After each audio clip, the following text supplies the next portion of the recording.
हम लोगों ने पिछला वीडियो में 1 to 6 क्वेश्चन मैंने देखा था। मैं आपको बता दूं, हम लोग बात कर रहे हैं क्लास 8 फसल उत्पन्न एवं प्रबंध के बारे में, जो कि हम लोग लघुत्तरीय प्रश्न सोल्व कर रहे थे। 1 से लेकर 6 तक प्रश्न हमने सोल्व कर दिया। तो यहाँ पर 7 से लेकर पूरा जो जितना प्रश्न है 12 तक मैं आप लोग को बताऊंगा, तो वीडियो को आखिरी तक देखना दोस्तों। वही 7वें नंबर पे जो क्वेश्चन आता है, सहजीवन क्या है। सहजीवन क्या, इसका आंसर हम लोग देखेंगे। बोलता है फलीदार फसलें के जड़े पर ग्रंथियों एवं ग्रंथियों और ग्रंथियों में राइजोबियम नामक जीवाणु पाए जाते हैं। यह ग्रंथियां अपने भोजन प्राप्त करती है तथा इसी में वास स्थान बनाए रखती है। इसके बाद में जीवाणु वायुमंडल में उपस्थित नाइट्रोजन गैस में स्थिरीकरण कर उसे नाइट्रोजन की योग्यता को परिणामित कर देता है, जिससे मिट्टी की उर्वरता में विरोधी होती है।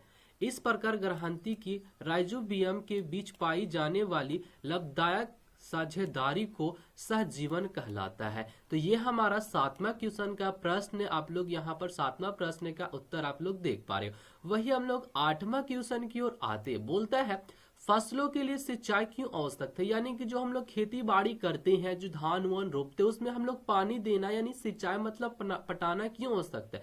तो इसका प्रश्न की ओर हम लोग आते हैं। बोलता है फसलों के उचित विरोधी यानी कि उसको बढ़ाने के लिए एवं विकास के साथ साथ फसलों के समर्थ जैविक क्रियाओं जैसे बीजों की अंकुरता, प्रकाश संश्लेषण, अपोषण, सहरोसी, वाष्पोत्सर्जन आदि के लिए सिंचाई की आवश्यकता होती है।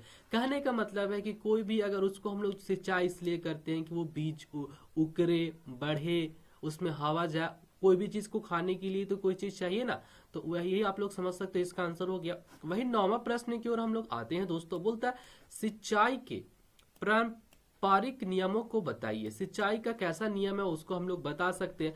तो इसका वही उत्तर हम लोग देखेंगे। बोलता है सिंचाई के परंपरागत तरीकों जैसे कि हिरानी, कमो, चैन पैम, ठीक है, डेकनी, राहड़ द्वारा, ठीक है, खेतों में जल उपलब्ध कराया जाता है। देखो ये आंसर थोड़ा सा मतलब ये लग रहा है, आप अपने तरीका से कर सकते हो। कैसे सिंचाई हम लोग किस किस नियम से सिंचाई करते हैं यहाँ पर लिख सकते हो। इन पारंपरिक तरीकों को पालतू जानवरों एवं मजदूरों का उपयोग किया जाता है। 10वें प्रश्न की ओर आते हैं। खरपतवार नियंत्रण क्यों आवश्यक है। तो इसका हम लोग आंसर आते हैं।